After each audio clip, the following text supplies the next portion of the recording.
Motivate. Inspire. Educate. Welcome to Ultra Everything.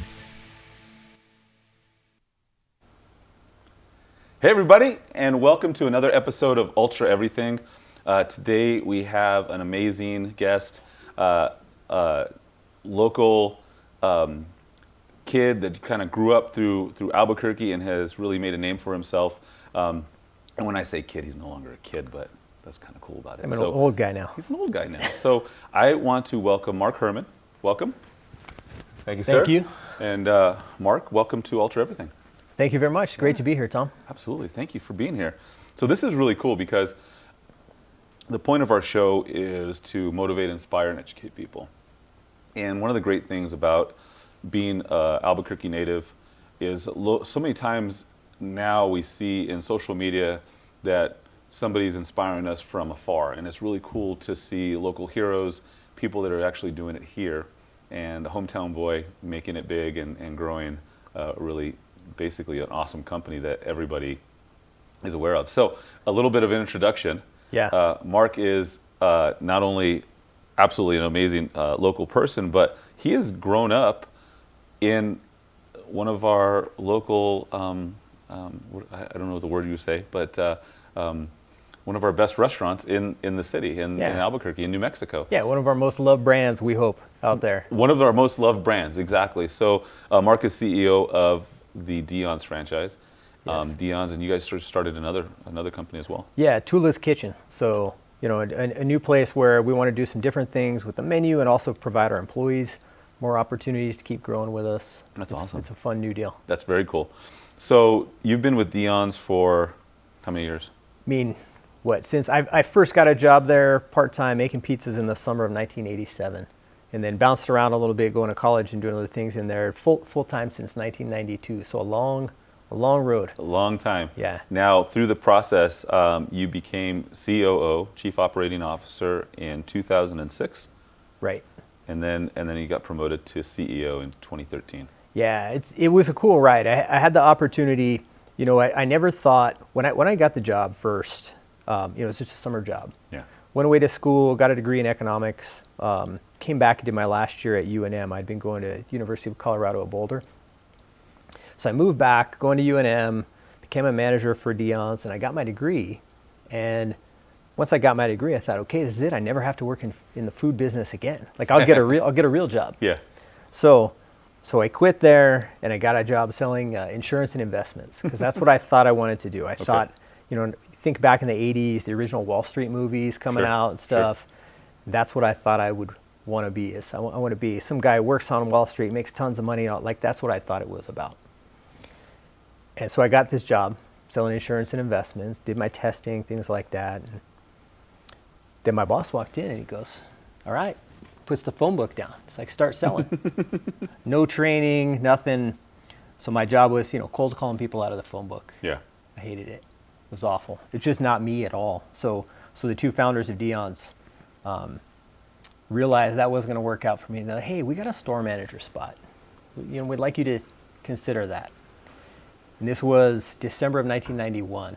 So I thought about it and I thought, okay, I'll do it for 1 year while I figure out what I'm going to do, go to law school, get an MBA, whatever. So in 1992, I started as store manager at Dion's, and I loved it. Oh, wow. Yeah. Turned out I was good at it. And over those years, I've had the opportunity to work in all parts of the organization and learn about HR and marketing, facilities, the whole bit. So it's a lot of people will tell me, well, so you've been in the same job for 30 plus years. And I'm like, not at all. Yeah. Like I've gotten to do so many different things.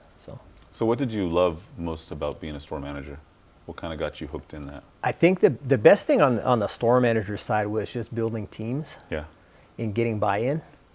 I love sports, and I love the idea of how do you build people towards a common goal. Okay.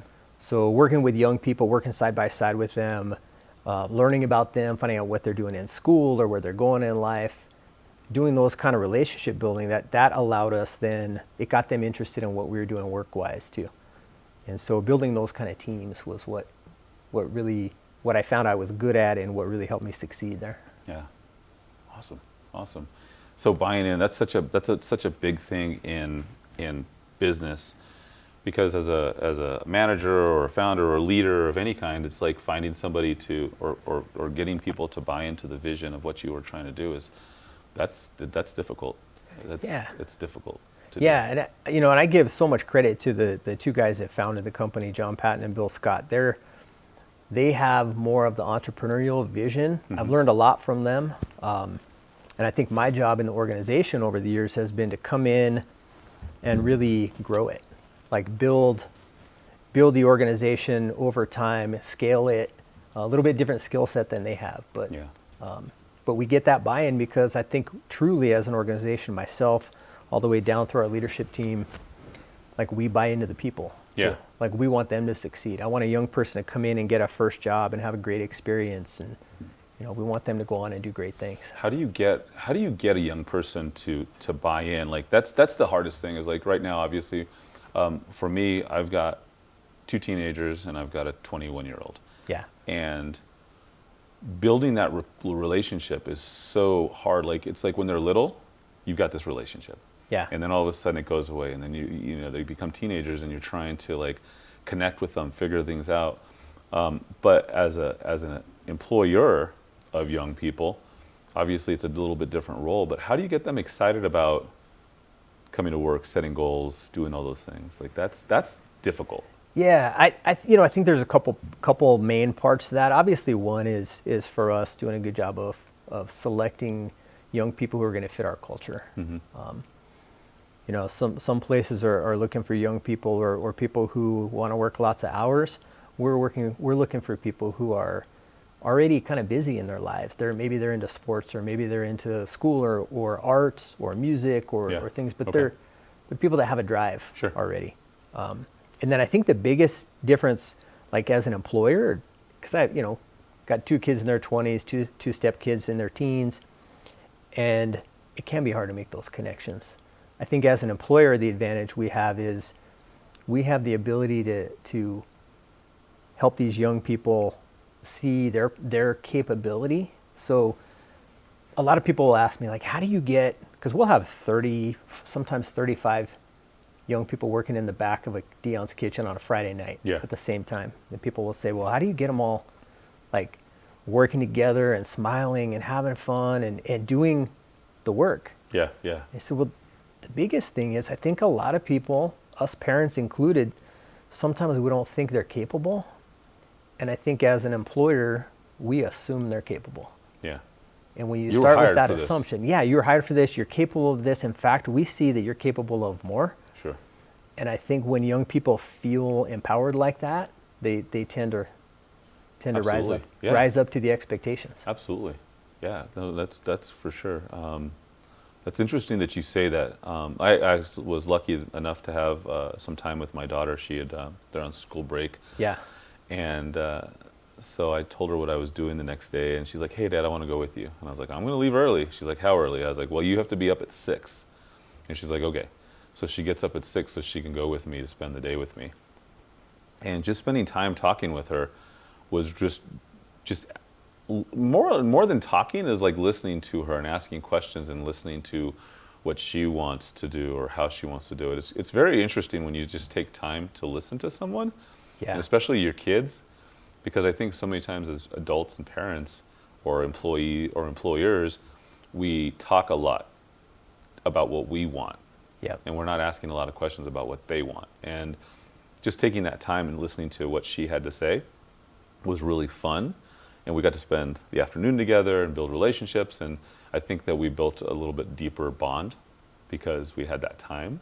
Right. And I think as far as like to your point, letting them elevate up, it's like I think in our day and age today, I think we coddle our children a little too much. We have the cell phone. Hey, where are you? Right. We're always checking up on them. When we were kids, we'd like take off, and our parents didn't know where we were for the entire day. Yeah, just be back by dark. Back by dark. And now we're like, where are you? Oh, don't walk to the store by yourself. And I find myself doing that all the time. It's like, but they need to have these experiences. They need to screw up. They need to make mistakes to learn from, to get better, to become better adults. Right. Yeah, so. I think that giving them responsibility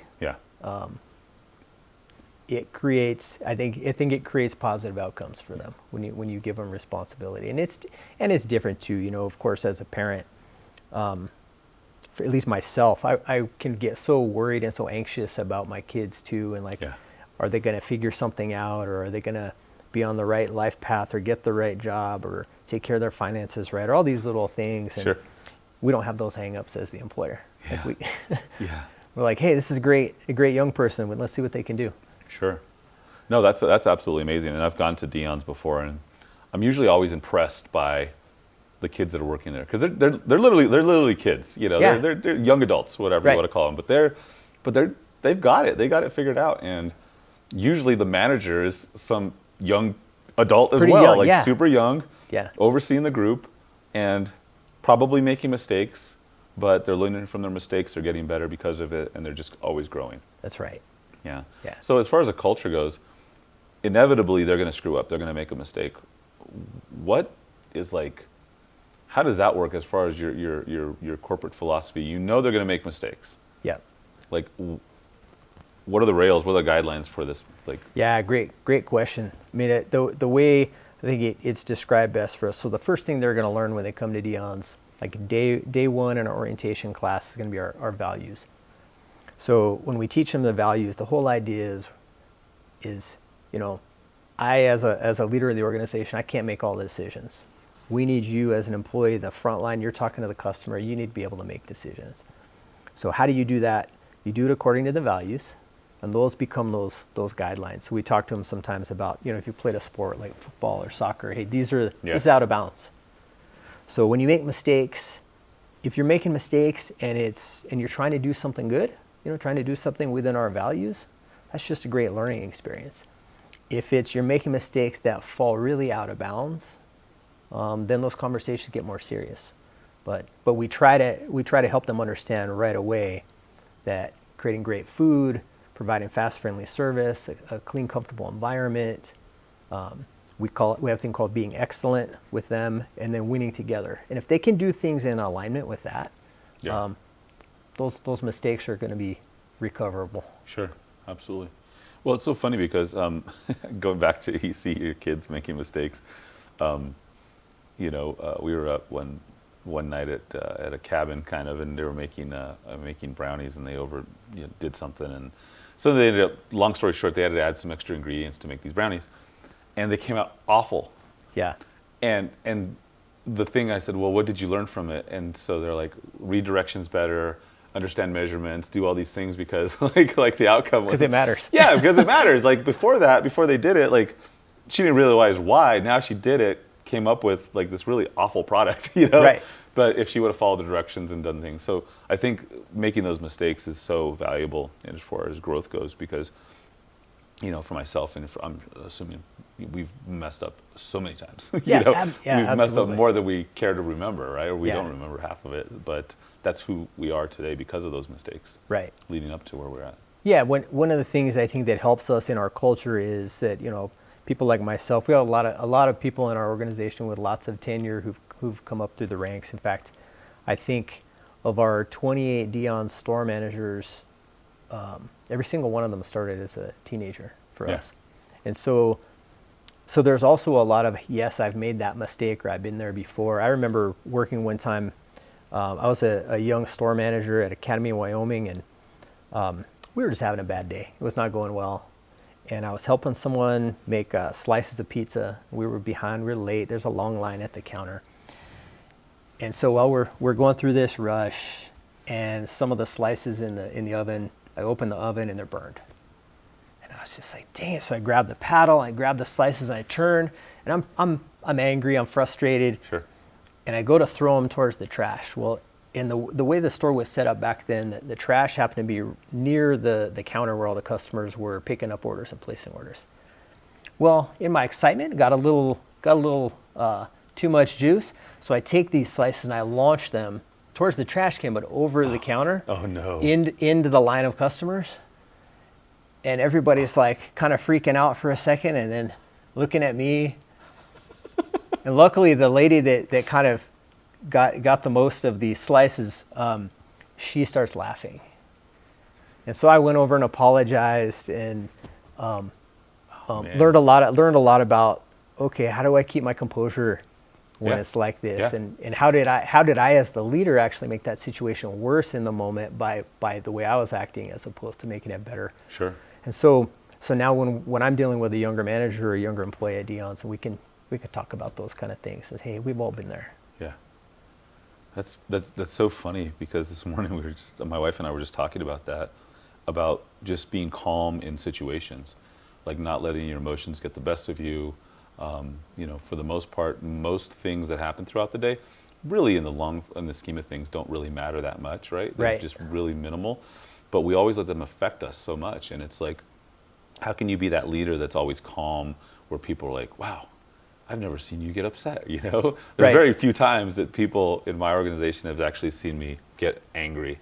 And usually it's for something so stupid, like it was just like the straw that broke the camel's back. And at that point, Right. I think it's more embarrassing for me than it is like for them, like being shocked that I'm upset. It's just like, oh, I can't believe I lost my cool over that, Yeah. or whatever it is. But there's definitely more win days than there are lost days for sure these days. Yep. But as a kid, as a young adult, you just have that just, you get so passionate about things. Right. And for you being that young store manager, throwing pizza across the thing, it's Yeah. like it taught you a really valuable lesson. Right. Exactly. Because if you wouldn't have done that, you wouldn't have realized like your actions and attitude affect the entire culture within that organization. Because if you that type of manager, and you're the one that loses their cool, freaks out, does all this Right. stuff all the time, that whole store would be chaotic all the time. Yeah. Like yeah, everyone kind of follows your lead. That's right. Yeah, that kind of heart rate, blood pressure, all that stuff. If yours is up as the leader, theirs is Yeah. going up too. Definitely. Well, that's awesome, man. So now we fast forward to being the CEO, and you guys just hit something absolutely amazing. This last year, you guys did over $100 million in sales. We did. That's yeah. a lot of pizza. Thank you. Like we were talking a little bit before we got on camera. How many servings of ranch dressing is that? I think last year the number was approaching 6 million of little cups. That's just the ranch. Like Yeah. that doesn't count green chili ranch and Greek and all the other dressings people love. That's awesome. That's amazing. That's a lot of pizza, though. Yeah, millions of pizzas, lots of ranch. We've got such a great community following here in New Mexico, and now starting in Texas, and we have some stores in Colorado. We're just honored to represent, because we feel like we represent a piece of New Mexico. We're really proud absolutely. of that. So the company started when? Company was founded back in 1978. 1978. Yeah. And Yeah. where was the first Dion's? The first Dion's was up on Wantabo and Montgomery, Okay. on that kind of the same side as where El Dorado High School is. Okay. There used to be more of a shopping center there where like the newsstand was and Page One and some places like that. So it was a little tiny spot called New York Pizza. Okay. And the two founders, John and Bill, the guys that founded Dion's, they moved here from Michigan. And they got here and they're looking for a place to start their business, and they walked in and they ended up buying that New York Pizza from the guy who owned it. And their whole plan was to make Greek food. Like they would, in the ideal world, they were never going to sell a pizza. Yeah. So what happened is, as they started to get ready to change the menu, people kept coming in, and the day they got rid of pizza, people kept coming in and saying, "Well, where's the pizza? Like, what happened to the pizza place?" So they thought, well, man, if people want pizza, maybe we should give them pizza. And I'm not sure, Albuquerque in 1978 was ready for a Greek food restaurant. Sure. So they start making pizza, and this guy, this retired pizzeria owner from Florida, comes in, talks to him, and they tell this story in much more detail than I can. But basically, this guy who had sold his pizzerias and retired in New Mexico meets up with them, goes, "Hey, you kind of don't know what you're doing on the pizza thing, right?" And helps them figure out their recipes and improve their sauce and their cheese and things they're using, and helps them with that stuff. And so, like, it just took off from there. That's crazy. And where did the name Dion's come from? So Dion's, originally it was going to be a Greek restaurant. Yeah. So their idea was they would call it Dionysus. It's the Greek god of food and wine. And Okay. so the story is that when the sign maker came out, it was a hand-painted sign. And so he tells them how much it's going to be. And they look at the estimate, and they're like, "Well, we don't have that much money." And like, what can we do? And the sign maker goes, you can shorten the name. So they came up huddled up right there, and they came up with, well, let's just call it Dion's. So it would have been Dion's because Dionysus, but so that's how they got the name. That's funny. Yeah. It was all based on economics. Right, exactly. It's cheaper. Let's go with Dion. Yes, those early decisions that you don't know how are going to affect the business That later is on. such a New Mexico story, though, isn't Right. it? Though it's like Dion's. It is. Yeah, exactly. That's awesome. Yeah, That's so cool. That's funny. Well, that's a good story for sure. So fast forward to today, from humble beginnings to $100 million and 6 million lots of sauce and pizza. But yeah, you guys are definitely ingrained in the community for sure. I remember when my kids were in elementary school, they would go and you'd do the kid days, and they'd come and learn how to make pizza. Yeah. They get the pizza dough and Right. go out and make their own pizzas, which is really cool. So Yeah, we're still doing that. So we had to take a little pause in COVID. sure, of course. But we're back on track. We learned how to do virtual tours as well during that time, so it was kind of a learning experience for us. But we'll probably tour 25 or 30,000 kids over the next year. Wow. Through our stores in all of our different Future employees. markets. Yeah, exactly. Yeah, you're building future employees. That's right. Yeah, teaching them about the business a little bit. Yeah.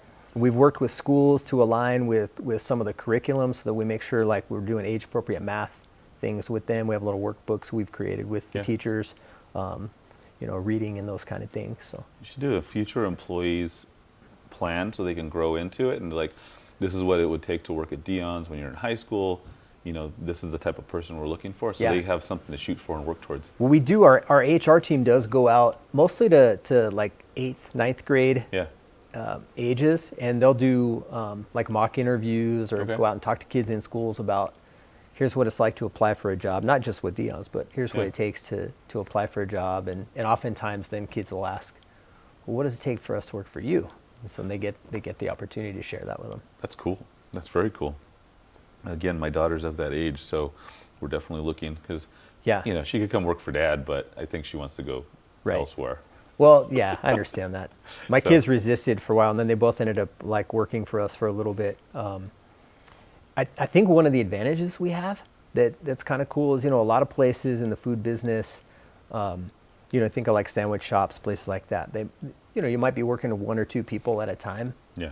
That idea of in a Dion's, you're working with 15, 20, 30 people, a lot of them young people. So a lot of them you're going to school with or you're friends with. Sure. It's super fun.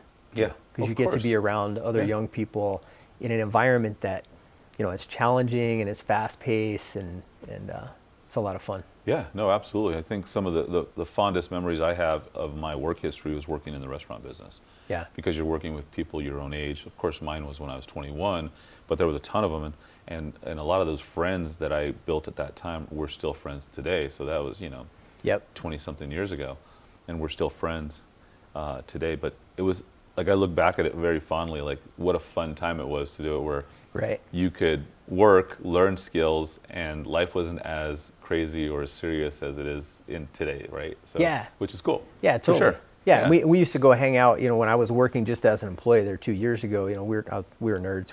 We'd hang out after work like for hours and play like Trivial Pursuit. Yeah, or just, that's cool. And you create these friendships that, like you said, last a long time. That's amazing. No, absolutely.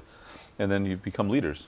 Right. The friendship becomes leaders, and then you're CEO. Yeah, exactly. Lots of work later. You stick around long enough, and it was an overnight success. Right. He started as a manager, now he's CEO. But obviously, there's a lot of history that what you did to get to that point, obviously. So, and that's really what we're about, is talking about the journey. So, tell me, from manager to CEO, like, what are some of the biggest challenges? Sleepless nights, phone calls in the middle of the night. Like, you probably had everything, every crazy story possible. You've probably in the restaurant business. Yeah. I mean, certainly with a public-facing business, and with a lot of stores, there's always stuff going on. I think there's so many different like key learning opportunities along the way. One was I moved, so in the late 90s, we decided, we only had stores in Albuquerque, and we decided we were going to open up outside of Albuquerque. We had bankers who were from Salt Lake City. And we said, we're going to open a store in Salt Lake City. Okay. I'm like, I want to do it. So I moved out to Salt Lake City the end of 1999. We opened a restaurant out there, and it really didn't work. We struggled in so many ways. We had trouble finding the location. We didn't pick a good spot. We hired well, I think. We had some good young people. We had trouble with logistics, like getting some of our dressings and our bread and some of the things we do here locally in our commissary. We had trouble getting that stuff there. The dressings would come, having been frozen, sometimes in transport and things like that. We really had never done marketing because we'd been such a homegrown place. Sure. So we didn't know how to market ourselves. So we had that open for about a year and a half, and then decided it's not working. We closed it. I was fortunate enough that the founders believed enough in me. They're like, yeah, but we need you back. So I moved back here, and that was a great learning experience. To see, because everyone just assumes if you open the doors, it'll happen. No. And that's just not how it works. That's not how it works at all. Yeah. Yeah. No, I get it 100%. So you telling that story, that's probably the best story leading up to the success that you've had years past, because all those things that you ran into taught you these lessons of hey, we need to make sure our food quality is fine. We need to make sure logistically we can do this. Yep. We need to be able to execute, not just open stores, but execute and be on point and fire at 100% versus, 50%. Right. And how do we market? How do we do these things? How, all those crazy things that you don't think about. When you're winning, you don't think about failure. Right. When you fail, that's what the life lessons come in and the business lessons come in. Yeah, totally. Oh man. So as long as you can recover from those failures, and I don't even look at it as a failure, it was just a learning opportunity. Truly failure would be now we need to close all our stores in Albuquerque because this took us out, but that's not the case. Yeah, it is. It is a compilation of those lessons too. And they, sometimes you can have mentors too, and at least for me, sometimes someone can tell me something and I still have to go figure it out for myself. Sure. I'll have to learn the lesson the hard way. So when we first put a store in Lubbock, Texas, new markets are tougher. So we were trying to figure out the marketing and things still, which we've gotten better at today. But we're still trying to figure, that was our first venture out after Salt Lake City. And it was doing okay, but we were trying to juice it up a little bit and improve the sales and things. And somehow I got this bright idea. What we need to do is, not enough people have tried it. We should do a free pizza day, just one day where we offer free pizza. And the founders are like, I don't think that's the best idea. And so we had conversations. Finally, they're like, okay, if you really think it's going to work, go for it, do it. And so, so we got some teams from Albuquerque to go help. We were all ready. We had all this stuff prepared. We reached out to the media. It got covered there. So what happens is on this one day, we get huge lines, and it's pretty out of control. And we're doing a good job, but a couple things happen. One, the store is just overwhelmed. You can only keep up for so long when you're giving away stuff for free. Yeah, and you're taxing all the employees. Yeah. That's when attitudes and anger and all that stuff comes so we have all that stuff going on. And the crew hung in there great. And it was a good leadership opportunity. I learned from throwing the slices over the counter how to stay calm. Sure. So I stayed pretty calm. And in fact, we got to the point where they're like, should we just close early? And I looked at them. I'm like, come on, you guys. This ship's not going down. And we rallied and made more dough and did all these things to do it. And from a marketing perspective, though, not really, pretty much a dud. Yeah. And it took me a little while to think, okay, well, why? Why is that? We thought we would get the product out, people would try it. But what really happened is when we did that free pizza day, we weren't really attracting our customers. We have good pricing, we have good value. Sure. And yet that's not necessarily who wants to show up and stand in line for 2 hours to get your product. So essentially we'd given away free pizza to a lot of people who would probably never be our customers, and our regular customers stayed away that day. They're like, we're not going. I'm not going. That is a mess. Yeah. And so it's just learning about marketing like that too. And so our philosophies around how do we keep a good value price, so we don't coupon and those kind of things, but we want to give you a good value for your money every day. And just be true to that. Make a great product and just be true to that. Yeah, make a great product that's consistent. Yeah. Consistency is key to anything.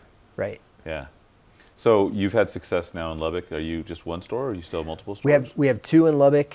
We have 3 in Colorado. Okay. And then we just opened last week in El Paso, Texas. Oh, really? Yeah, we have 2 in Las Cruces, so it's kind of a natural extension to go to Sure. El Paso. Yeah. How logistically that seems like it would make more sense, because obviously you have Las Cruces, but that's still a little bit of a jaunt to get product back and forth. Yeah, it's not too bad. Obviously the Colorado store is off I-25 and down through El Paso, kind of off I-25 and I-10 there is pretty easy. And Lubbock's not too far away in there. That's awesome. So what's the future? What's the big vision? What's the next 10 years look like for Dion's? I think the biggest thing for us is continuing to build out in Denver, in and around Denver, and probably in El Paso. I mean, we wait on the returns on this store, but so far that community has been great for us. Yeah. It's been really well received there. So I could see building that market out as well. We'd want to do a couple more Tula's restaurants. We have one under construction now off I-25. Yeah, tell me about Tula's. Yeah, sure. So Tula's, we had this idea. We looked over the years at trying to find another concept, with the idea being, it's great to be able to grow out of New Mexico, but we also love this community. So what else could we do where we can use our strength in the fact that we know this community well? What can we do here? So we looked at whether we could buy another concept and maybe try and help improve it or move it forward, and those deals just never worked out. Mm-hmm.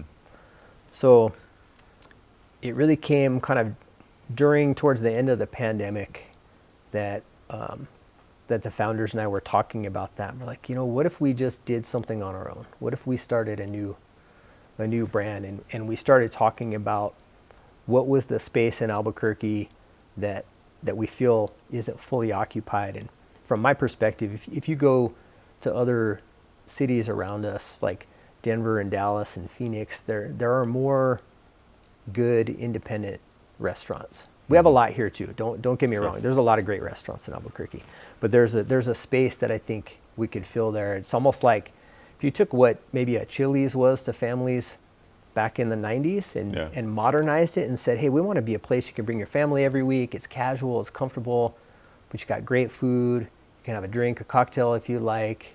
And so that was the beginning vision for what we wanted to create. Okay, cool. So on to the second location. Yeah, on to the second location, and it's been a cool experience to start seeing now how we might be able to get employees who maybe they started at Dion's in high school and they're going to college, and now they could be a server or a bartender, and they kind of want to move through the system. Full service, sit down service. Yeah, full sit down with a bar. Nice. Nice modern open feel to it. Very cool. And Tula's is spelled Tula''s. Okay. Yeah. So same concept with Dion's. Was it too expensive to Yeah, right. the to have the longer sign? Well, that's kind of funny you say that. Yes and no. It wasn't about the sign. But we did when we were trying to figure out the name. One of the founders was telling me just in conversation, he's like, my aunt passed away, and he was telling me about his aunt who used to love to have family over, and she would cook for them. Yeah. And so I asked him, well, what's her name? What was her name? And he said, well, her name was Athenula, but we called her Tula.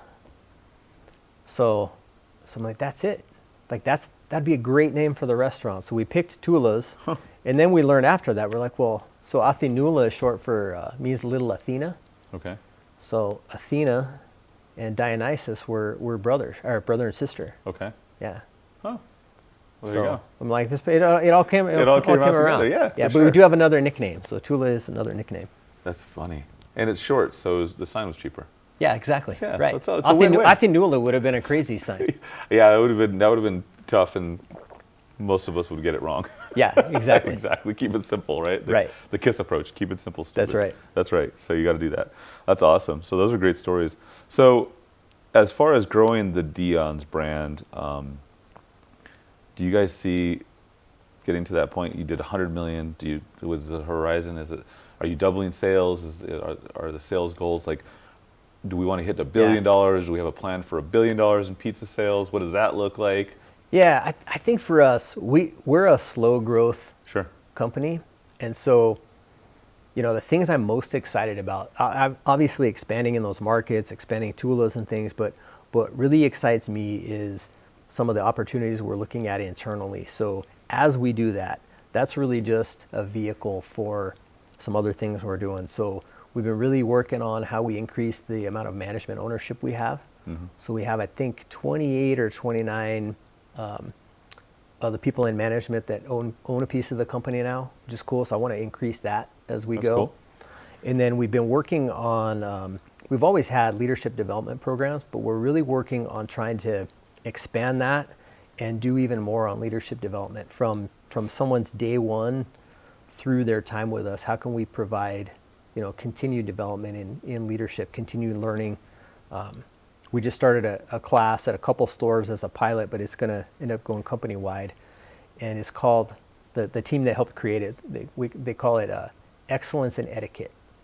And this idea is, how do we help young people, especially coming out of the pandemic when they spent so much time on Zoom and maybe on their bed or on their couch all day? Sure. How do we help them get used to looking somebody in the eye, shaking hands with somebody, Sure. standing up straight, pulling their shoulders back, and really communicating well? And so we're working on some things to do that, not only because it's going to help the business, because we think it's going to help them succeed. So 100%, yeah. Yeah, so when I think about growth, like, I'm excited about the growth, but I'm also excited about some of the things we're trying to do. It's funny, this morning we were talking, we do a daily call, we do a Zoom with our team every day for the last 4 years. We did that, it came out of COVID, how do we connect? So we've done this every single day. So today we were talking, and one of our brokers in our real estate company was talking about that she's helped, most of her clients have been in this 20 to 30 age group. And I was kind of talking that through a little bit, and it was like, okay, what's changed in that age group? Because millennials coming after the 2008 crash, a lot of people had some pain. They were old enough to see mom and dad have this pain with housing, blah, blah, blah. They didn't want to buy houses. They wanted to be renters. Yeah. But you're starting to see these younger kids who were at that point that are now buying today. They were like 8, 9, so they didn't see as much of the pain, or maybe they were around it, but they didn't really acknowledge it. And they're buying houses. It's like, how do we talk to and have fiscal responsibility talks to the kids about building proper credit, doing what you say you're going to do, showing up, having good job history, retirement, all those things that are super important that they're not teaching in school anymore. They're not teaching, they're not teaching them how to cook. They're not teaching them how to do anything. Like, I remember going to school and learning how to write a check. Well, obviously that's silly because nobody needs to write a check these days, not many. But just teaching these life skills to get better, to be able to buy houses or be responsible and take care of themselves. And the training that Dion's does is teaching these kids to not be kids anymore, to be young adults and to build our community up and build our society up. Yeah, that's exactly right. I mean, when we had some early discussions around some of the things we're trying to work on now, somebody threw out the term, they're like, yeah, we're trying to teach them adulting. Adulting, like, yeah. Like, how do you help them? How do you help them go from where they are today to learn some of those lessons to become, independent and succeed at whatever they want to succeed at? Sure. Yeah. No, they got to do it by going through it, right? Yeah. You got to go through it. It's funny because in here, Arturo, the first time he had to learn how to drive a stick shift. Sure. And I say the story because we were doing something, and I was like, hey, you know how to drive a stick? He's like, nope. And I threw him a key. He's like, you're learning today. I was like, good luck. And perfect. And like, you have to learn. Like, it's like scary, but you can figure it out, right? You can figure it out. And I think that's what we need to do with our kids. But again, going back, like, we don't want anything to happen to our kids, so right. We don't let them go through those things, and they need to fail. They need to hurt themselves. They need to burn themselves on the pot. They need to learn all those life lessons by doing it. Right. Yeah. Not having someone there so that they can ask everybody all the time, well, how do I do this? Like, well, you figure it out. Yeah. Everything is figure-outable. Yeah. Right? For sure. Yeah. That's awesome. So we're going to switch gears a little bit. And one of the cool things that you did for us as a company is you came in and you gave a talk about goal setting. Yeah. And I love that. I love goal setting. And so many people today don't understand. But I like to break it down as something as simple as a shopping list, right? Mm-hmm. A shopping list is when you go to the store and say tonight's goal was, what's today? It's Friday, but let's just say it's Tuesday. We're Sure. going to say Tuesday. And tonight is Taco Tuesday. So I set the goal, tonight is Taco Tuesday, and we're going to have tacos tonight. Well, that's the goal. Like, how do I accomplish this? What do I have to do, or who do I have to become in order to accomplish an amazing taco night? Yeah. And that's where you start putting the list together. It's like, I need lettuce. This is the type of meat we're going to use. The Yes. tortillas, and you make your list of all the things that you have to do in order to have a successful taco night. And now you can go to the store with that list, and you can be efficient. You can walk in the door, and you go aisle to aisle, go get everything you need, pay for it, go home, and you have a successful night. Right. Versus, it's 8 o'clock tonight, I'm hungry, I want tacos, I'm gonna make tacos. And you may or may not make tacos, and they may or may not be good, Yeah. you know? Yeah, And so love it. goal setting is so important, like to make that plan and going for it. So you went into our office and you talked about goal setting, and I'd love to kind of have you break that down a little bit if you can. Sure. About how you teach that and why it's so important for your organization. Yeah, I love that. I love the taco example too. It's a great simple breakdown. You know, what I talk a lot about, or we talk a lot about at Dion's when we talk about goal setting is, you know, we all have somewhat limited resources, whether it's related to time or money or whatever it is. Like, we only have so much to Yeah. give. And so, you know, it's really important to set good, clear goals so that we know where we're going to put our time and our effort. Sure. Right? And so the way we build it's fairly straightforward. So we start with purpose. So understanding my own purpose as a person, which you might say are my values, things I value like authenticity, responsibility, achievement. If I know those things about myself, that's going to help direct me where I want to go. So like as you were telling the taco night story, I'm thinking to myself, yes, because if I plan a good taco night, I get to hang out and talk to my kids. Yeah.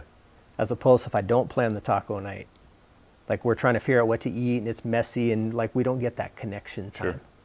Sure. So I always go back to that. What's the purpose? So what's the purpose? And then we figure out the goal, the intention. What are we trying to accomplish here? Whether it's a work goal that, you know, I want to have our drive-through move at a certain speed tonight, or whatever those things are. And then how do you align, just like your shopping list, how do you align actions? So purpose, intent, actions. Okay. And a lot of time those actions, from my perspective, become things that we want to build as habits. Mm-hmm. So that's kind of how we teach that, is identify your purpose. From there, look at your goals, and then identify the actions you need to take. Sure. And if you align those things, it's amazing what you can accomplish. Well, it's really amazing what you can accomplish when you have those intentions, because you have, okay, like most people, so the number is something like 70% of the population has no idea what they want. They don't verbalize it, they don't write it down, they don't do anything. And then you've got a small percentage that verbalizes what they want, and then you've got an even smaller percentage, something like 3 to 5% of the people that actually write things down and actually accomplish those goals. But setting the intention is so important, even if it's just a verbal goal, you tell people what you're going to do, Right. Because every day you start off with purpose of what you want to accomplish. For me, I always like to talk about physicality and physical goals, because I think that's the great equalizer, because there's no shortcut to like being successful at health. Right. It's like you either do the work or you don't do the work. There's no like, oh, can you do my homework for me? You know, there's none of that. You got to Right. put the work in. But this last year in 2023, I had set a daily intention that I was going to do 100 push-ups every single day. Okay. And there's this great book called Atomic Habits, and I used a technique called habit stacking. So I took a habit that I already had. I knew what the intention was. I want to do 100 push-ups a day. I already know that I drink 2 cups of coffee minimum every single day.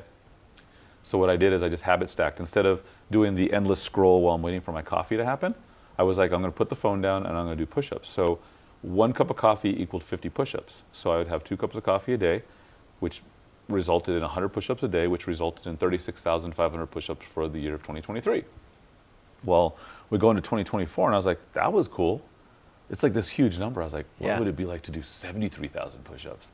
So it changed the way, because the intention was right, but now I couldn't habit stack the same way, because now that's a bigger number, and I'm not going to drink that much coffee. I shouldn't drink that much coffee. Right.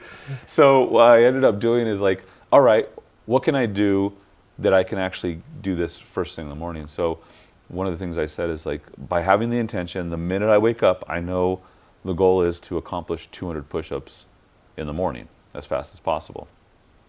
Roll out of bed, 25 push-ups. Go to the bathroom, roll 25 push-ups. Turn on the coffee machine, 25 push-ups. Go outside, we do a cold plunge every day, 25 push-ups before I get in. And then I would do the habit stack technique, drink the coffee, 50 push-ups, second cup of coffee, 50 push-ups.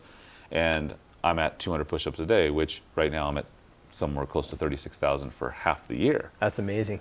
Which is insane, but what it's taught me is that the consistency, along with intention, gives me this huge result, this really, really cool thing that I've done. And it's so funny because when you start at the beginning of the year, day one, January 1st, and you're like, I'm going to do 73,000 push-ups, rain or shine, right? Right.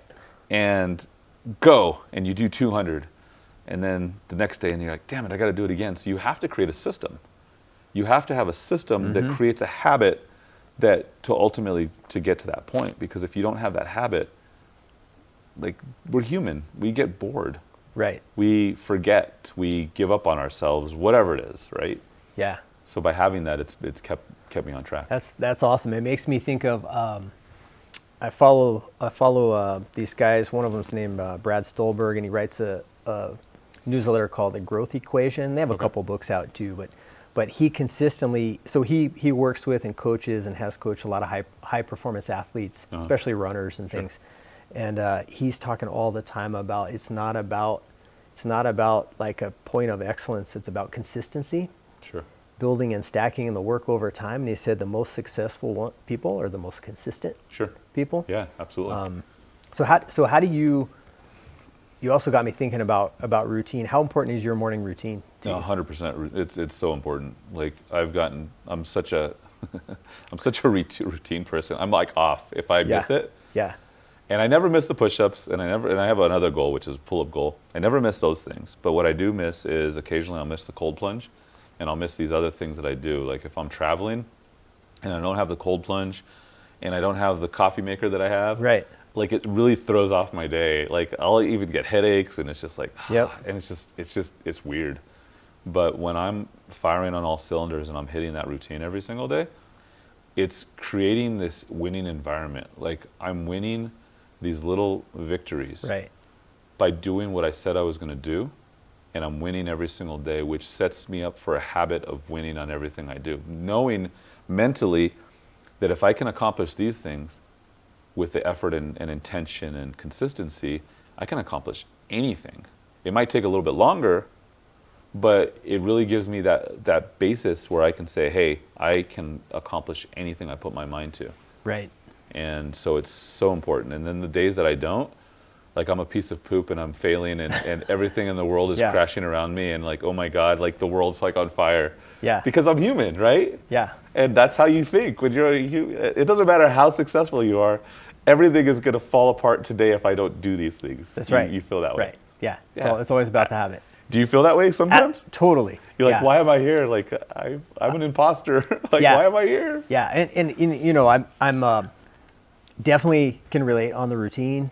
You know, I have my morning routine, waking up, get the coffee started, sit, have coffee. My wife has tea. We have to sit for a few minutes together, meditate, exercise. Like it's all timed out. And same as you. If I miss some of that on a day, headaches, throws me off all day. I just have no energy. Sure. Like that gets me pointed in the right direction, focused and on point every morning. It's creating that winning habit. Like you have the intention of doing it, and when it's off, you have failed in that daily attention, so it throws everything else off. It's the weirdest thing. Yeah. It's crazy. Yeah. Yeah. It's you mentioned imposter too. One of the things I think is always important to talk about is, and it's been part of my journey, but I see it in others too. So I also work with a group called Vistage. Okay. I'm in a CEO group, and then I also chair a group of key executives, which means, you know, I kind of facilitate a meeting with, we have 18 in our group right now, and it's executives, people who are in their business. They're generally kind of the number 2 COO, CFO type person. They're trying to get to that next spot. So I coach and mentor them. And in those CEO groups and in these key executive groups, one of the most common things is very high achieving people And there's some form of imposter syndrome in just about everybody. Like everybody Yep. has those moments where they're like, really? Like really? It's just me here? Like who said could make these decisions, or I knew what was going to happen, or I knew where to take the company, or Sure. I think we all go through those moments. 100%. Yeah. Yeah. It's a real thing. And it's, you know, I think by talking about it for young entrepreneurs starting out, young business people that's starting out, just young people in general starting out, it's like, you're not going to feel 100% every single day. Right. And that's okay. But if you set the intention, you set the goal, and this is why it's so important to write your goals down of what you want to accomplish, because it gets you back to like, all right, cool. Like, okay, I had everything burned down and I'm fine now. Okay, where do I got to go? Like, where's my purpose? What do I want to accomplish? Who do I want to impact? And I think that's so important that by having that, you can look at your list and you can look at it. You're like, okay, I'm going to get back to work now. Like, all right, I cried over here for a little bit. Right, like, I'm okay. We all have those moments. Oh, you have your anxiety and distress and all the other things. Like, everything's going to go wrong. But, you know, okay, I'm good. I had it. You know, and that's so important to have a good group of people to inspire you to be around. Not necessarily to try to, you know, imitate, but to say, hey, like, they've done it. Like, Mark's had that burn down moment. Like, it's okay. Like, he's a little bit farther along his journey. It's like, okay, we're starting out today, but he's, you know, he's on mile 10 of his marathon. I'm on mile 1 of my marathon. And I just have to just go through the process and get to there. Yep. It's so funny. Going back to like running, you and I kind of ran into each other. We did that race, the Academy of Pain. Now you did that with your son. Yeah, I did part of it. I was a pacer that day. You were a pacer. Well, part of it was a long way, and those conditions were horrible. Yes, it was. It was a windy day. Windy and cold. Yeah. Man, and you did how many miles? I did 16 that 16. day. Yeah.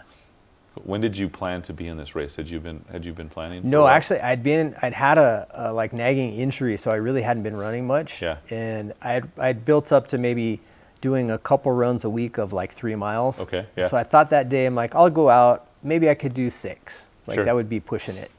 But I was having so much fun with my son out there that ended up doing 16. And That's awesome. got me back on track. Told me I was ready. So. Yeah. And since then, you've been running a little bit more. Yeah, I don't have anything I'm training for this year. Sure. But I've been running consistently, get my workouts in consistently, so I feel good about that. And I think later this summer or fall, I need to pick some kind of event to kind of get trained for. Yeah, I think that's important, is to have something on your calendar just to always kind of like give you that 3 o'clock in the morning like cold sweat when you wake up. You're like, oh, right.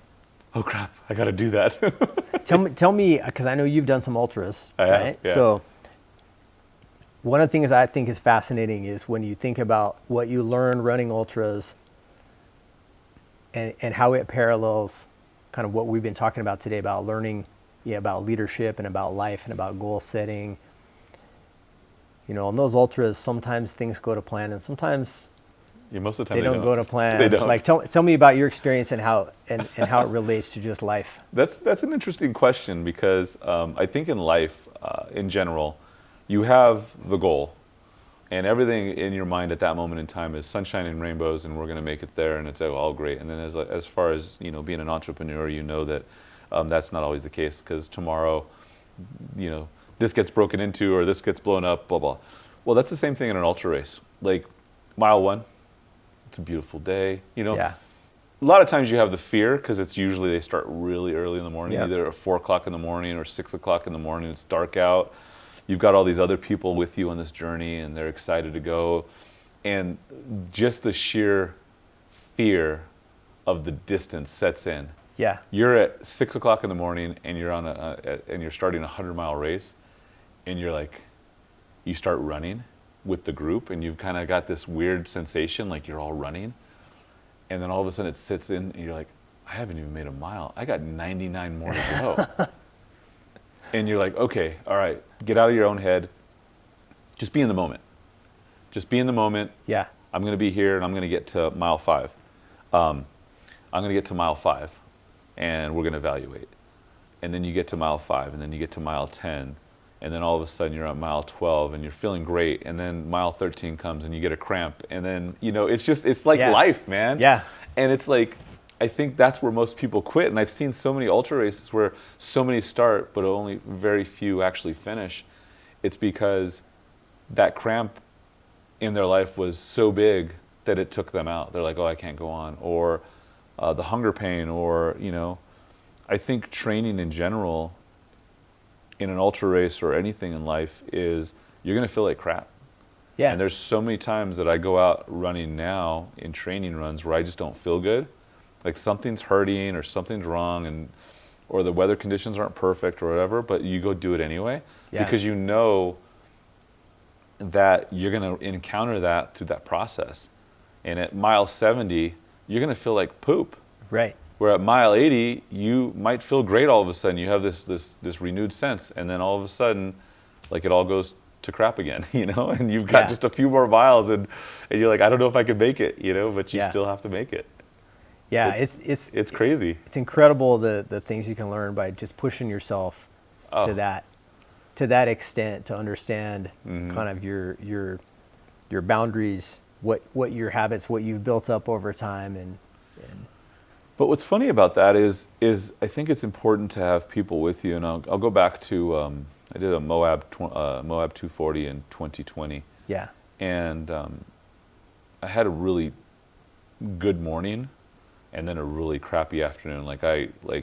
I went into it super dehydrated, and I kind of blew up, super elevated heart rate. So I was barely at mile 40, and I was like at a 170. And I was dying. We got to the aid station, and it was hot, and it was miserable, and I was like, how am I going to make the rest of this? And, going that route, like leaving that aid station, I came into with two personalities. One was extremely positive, and one was extremely negative. Why am I here? This is dumb. I need to get out of this. Like, I'm going to quit the whole process. And this is going through this race. And there's three of us. One's positive. She's not doing well either, but she's positive. Yeah. And the other one just keeps talking in the negative. How fast that negative voice poisoned me and the other positive person. Sure. Now, long story short, I get to 73. I'm in a bad way because I had already as a deficit. I had a crunchy knee. I don't know if you've ever heard of bagged potato chip, but when you crunch your potato chips, that's what my knee sounded like. So mile 73, I ended up having to drop out. But Beth, shout out to Beth Ford. All right. She continued on, and I was so happy because I stayed around and I waited a few more days, and I was able to see her finish, and she finished the 240 miles, and she did it, and she's an amazing badass, by the way, mom of two. But that positive attitude, the belief that she could do it, outweighed this negative voice that was with us. Yeah. And it was absolutely amazing, but I just quickly saw the power of that poison. Like, I went in this was like, I knew it was going to be hard, I knew it was going to suck, I knew all these things, but how quickly your mind goes when somebody's continually talking that way. Right. Is saying, and what's funny about that is we do that to ourselves. And that's the scary thing, is we're poisoning ourselves with this, I can't do this, or that's impossible, or why am I doing this, versus saying the positive, like, I can do this, I don't get tired, I'm going to complete this, I'm going to finish this, this is how it's going to feel when I'm done. Like, those are so important. That self-talk is so important. So being around people that elevate you up is so important in success in business, success in life, success in physicality, and in anything. So those are some lessons that you just learn by just doing. Right. So those certainly had a lot of those same experiences of it's one of the reasons I'm in that Vistage group, that peer group. Yeah. People you can go to, and you can get support, advice, sometimes just a come on, you got this, like hang in there, all those kinds of things, and surrounding yourself with the right people becomes so important in leadership and in business. And then you reminded me of a book I read a while back that I still use some of the principles of today. It's called What to Say When You Talk to Yourself. Okay. And it's kind of a cheesy book, to be perfectly honest. Like, you read the book, it's pretty cheesy. His point, though, is that it's scientifically proven that if we tell ourselves, either in our heads or on paper, positive messages consistently over time, or we tell ourselves negative messages consistently over time, we will have results that we will shape the results we get based on those things. That becomes your reality. Yeah. Yeah. And so when I'm doing journaling in the morning, Yeah. there's a handful of things that I write every day that are things that I know help me, in my mindset and be more positive. And we talked about anxiety. I come from a long line of worriers. My dad's family, group of hypochondriacs. Yeah. Yeah. And so, it's going to be okay. I write that phrase every day in my journal. Doesn't matter what it is. I'm like, I just got to remind myself it's going to be okay. Yeah. Yeah. That's important. It reminded me of, have you ever heard of Les Brown? He's a motivational speaker. No. So early on in my entrepreneurial journey, I was fortunate enough to hear Les Brown speak at a conference, at a convention. And one of the words that he said is like, no matter how hard it is or how hard it gets, I'm going to make it. And it's like telling yourself that. And it's so funny because I was 18 years old. I heard those words. And I don't know how many times, like driving home when just things were just not going well business-wise or anything, like going through 2008 and being on top of your game in real estate and all of a sudden like not selling a house for like 6 months, and it's just like brutal. Like we did everything to try to survive. Like, I even sold firewood online. Like that was something that we tried. But we tried everything. But I remember just those words, like no matter how hard it is or how hard it gets, I'm going to make it. And saying that to yourself is so important. Yeah. And I think that's the reality is like we have to tell ourselves that it's going to be fine. We have to tell ourselves, not lie to ourselves by not because you have to put the action in, right? Right. You have to put the action in to make it okay. But that self-talk and saying, I can do this, I can make this, I'm going to make this through this, I'm going to keep pushing no matter what. Yeah, and I think that helps us get rid of that kind of doom and gloom outcome that can start to develop in our heads. Like keeps us focused on the goal, on the goal in a positive way. Maybe I don't know how I'm going to get there. Maybe I don't know how I'm going to get through the 240 miles, but I'm going to get through it. Yeah. I think that helps us be more creative, be more adaptable all along the way, where if we get stuck on how it could go wrong, I just think it sets us up to fail. Absolutely. So one of the big things right now is on my horizon is I've got the Moab 240 in October. So October I'm doing Moab 240, and that's on October 11th, and me and a buddy. So this time I'm taking a buddy with me. Okay. And so shout out to Mark Hecht. Great dude, man, just absolutely amazing mindset. But we all get, David Goggins says you get poopy pants mentality, you know? And we all get there. It's good to have that buddy with you. You're like, all right, dude, like, I know you're whitey right now, but like nobody cares. Work harder. Come on, let's go. No, there are times to get to suck it up or to have someone give you a good swift kick. Like, come on, 100%. you can do this. Yeah, for sure. So it's always good to have a buddy, and I think that's absolutely amazing to get somebody to go in a journey with you like that. Yeah, I think it's going to be epic, and it's something that we can share, and we may or may not talk to each other after that for a while. Sure, right. But you're gonna enjoy the journey, and you guys will remember that forever. Oh, we have some great stories, man. Like last month we went and did the Los Alamos or the Jemez Ultra. We signed up for a 50 miler, and it was going great. We were slow. We were super slow. Like as I had just come off doing the 50 miler rim to rim to rim Grand Canyon the weekend before that. Okay. And so my dumb ass was like, I could go do a 50 miler too. So I ended up doing that, and then coming back, my feet were just tore up, like so many blisters, so many problems. And so we're going through this, and Mark's amazing. He's like, come on, Tom, come on, a little faster, But we were going slow, and we were doing that. But all of a sudden, this massive storm hits. So we left one of the aid stations. Yeah. And now we're on top of the mountain that we just got left out there, and the thunderstorm comes in, lightning storm, and this massive hailstorm comes in, and it catches us on top of the mountain, and literally, hail, lightning. I'm standing, afraid, so afraid. I'm standing there. This was not in your training plan? This was not in my training plan. To get struck by lightning. Right. And I'm standing there, and now we're trying to create shelter because the hail is coming down so hard. We're soaked because the gear that we have, although it's water resistant. Yeah. It's not waterproof. And what we had goes like completely soaked. The wind's blowing. It looks like it's snowing. Like the whole place is completely white. And there's lightning, which is scary as hell. And I'm just standing there. Please don't hit me. Please don't hit me. Please don't hit me. Please don't hit me. And finally, like it kind of subsides a little bit. I was like, Mark, we gotta go. Like, let's get out of here. And the reality is we had to keep moving forward. We had to go through this whole thing in order to get to the other side. Long story short, a lot of people ended up in a bad way. Like there was a lot of hypothermia. Like we made it to the next aid station, and one of the guys we came across was one of the runners, and he was completely out of it, like on the verge, if not had hypothermia, and we got him some help. And then we, shout out to these amazing people that were volunteering that day. But they got us to a house, and they had it, what they called it, the safe house. Yeah. And they were amazing. They gave us coffee, hot water. They had electric blankets to heat everyone up. And people are just like, we're just like literally. And I remember seeing Mark when he finally got to, and he's like his cup, and his cup is just shaking. Yeah, he can barely even drink it. Oh man, all, I was like, were we that close to death? Maybe. Yeah, Maybe. that's crazy. And like you said, a shout out to those volunteers, because man, the people that support, whether it's your pacers or your crew or the volunteers for a race like that, just such incredible people, positive, helpful. Yep.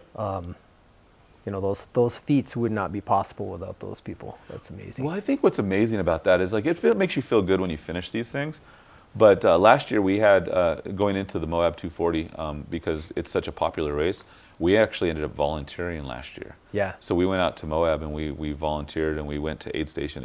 We met so many amazing people. But the sense of joy that you have just helping these people accomplish this goal that they have to finish, like, dude, I got so much joy just I made a patty melt. Yeah. And nothing about anybody. I'm kind of a perfectionist when it comes to cooking. So when he asked for a patty melt, he had just come in and it was like mile 114. And he comes in and he's like, "Hey, can I get a patty melt?" I'm like, "Yeah." And so one of them was cooking it, and like the cheese wasn't melted or anything. I was like, "Could you please step aside? I'm gonna make a patty melt for him." And I made sure there was like the cheese was melted, like everything was perfect. We're out in the middle of nowhere, and I'm like, because I wanted it to represent like, you got here. I want to make sure that I give my best to you. Yeah. And so, but it made me just feel amazing. So, and he finished the race too, so it was pretty cool. That's great. Yeah, I certainly didn't have the patty melt experience, but I crewed for my daughter when she ran the Leadville 100. Oh yeah. And I loved that crewing experience. It was so fun. And all the other people crewing, like the community that develops around it is just awesome. Yeah, cheering people on, helping people. I think that's the other part of like success, is being able to, like, you're successful. How do you help other people get to that point? How do you help other people get to success? Whether it's through a race, or whether it's in business, or whether it's just in anything. Like one of the whole things that we want to accomplish through the Ultra Everything community is to teach people, to give you that one bit of hope or whatever you need in order to get to the other side, to educate you, to help you get to the other side, whatever it is.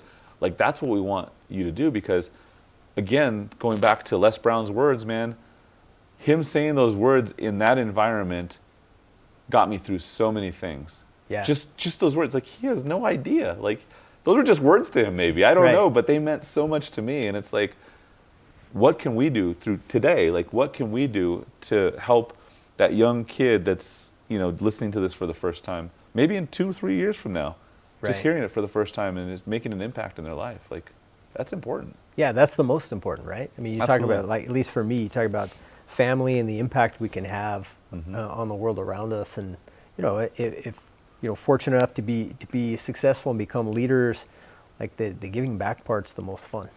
Well, there's becoming a leader. There's what's the Spider-Man thing? With much responsibility comes, or with much power comes much responsibility, or something.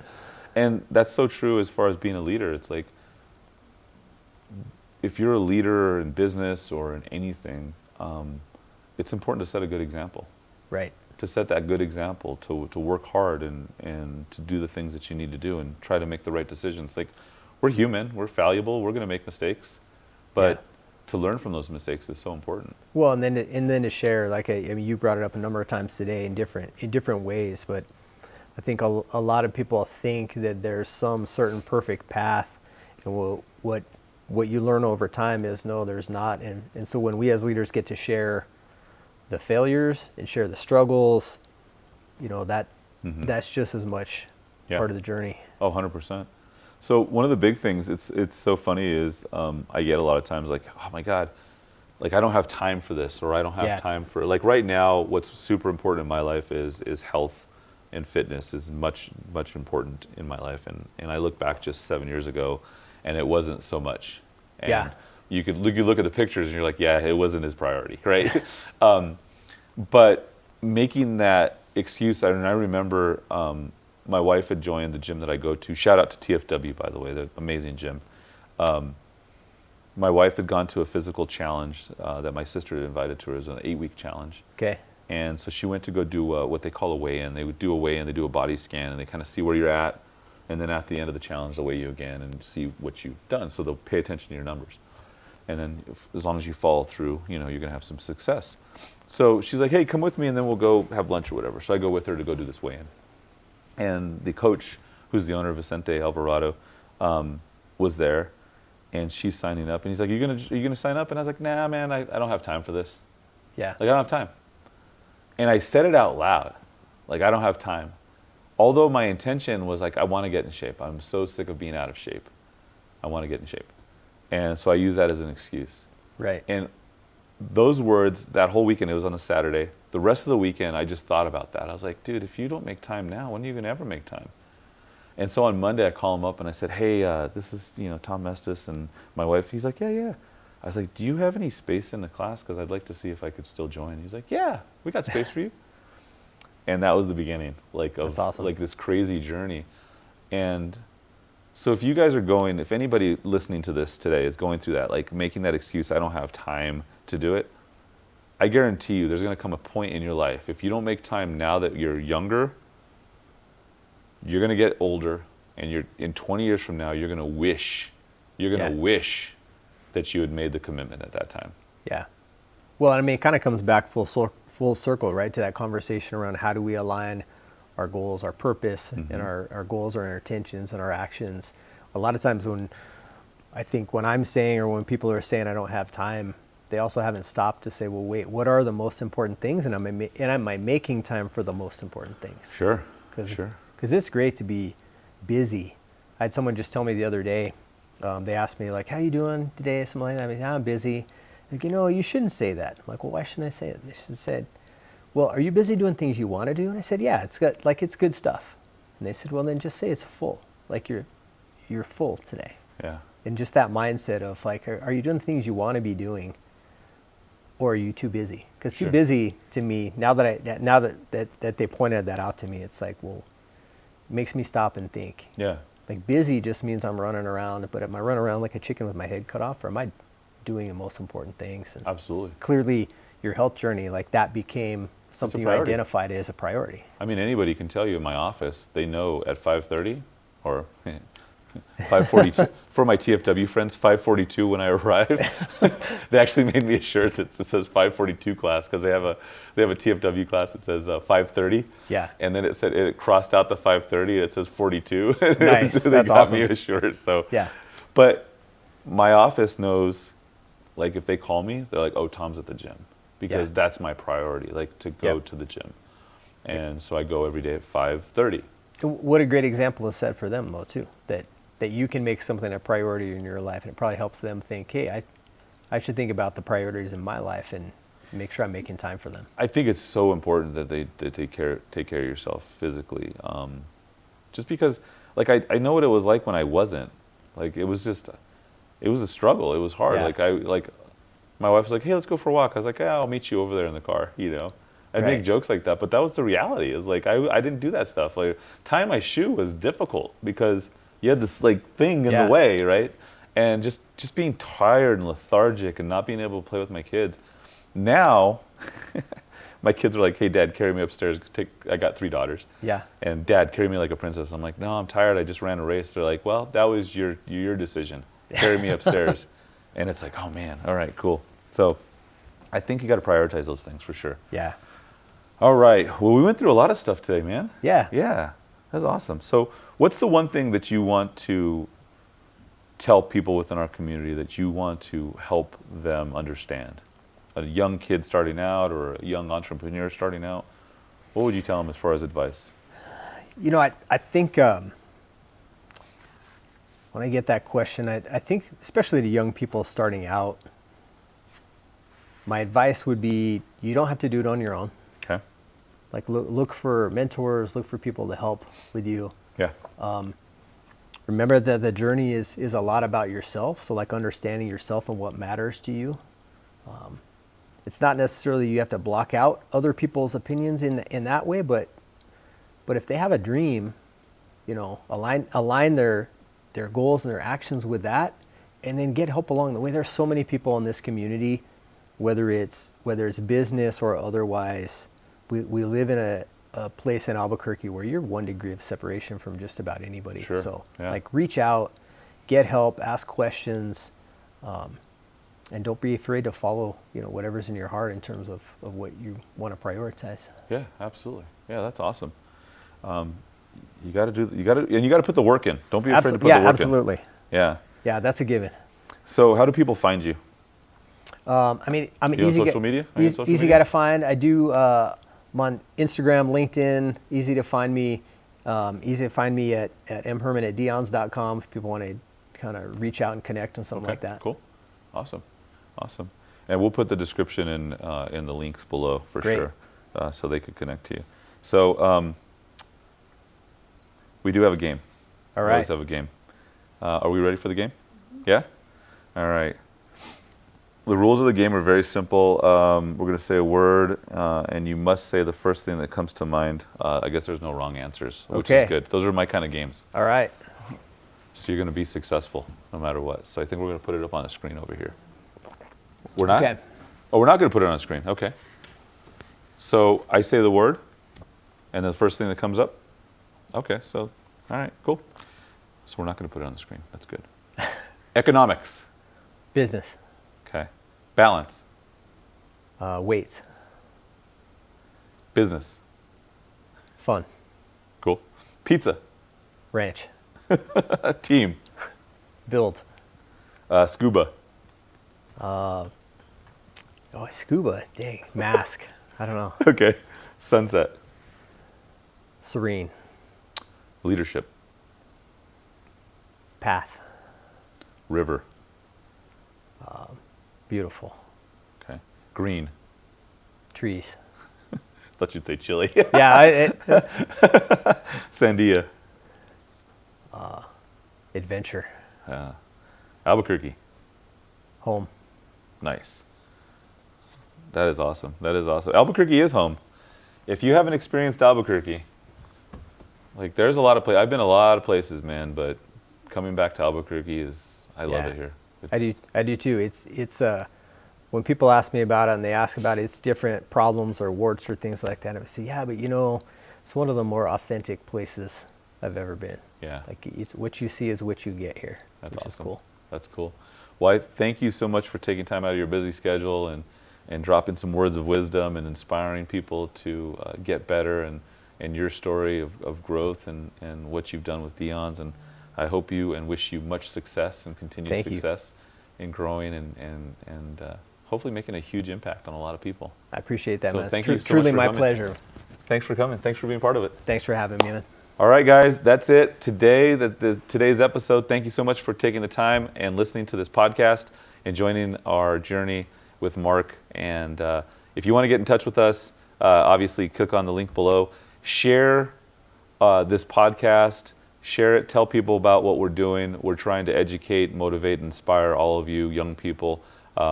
There's such an amazing opportunities out there. So take advantage of it every single day. We'll see you guys on the next one. See you. Bye, everybody.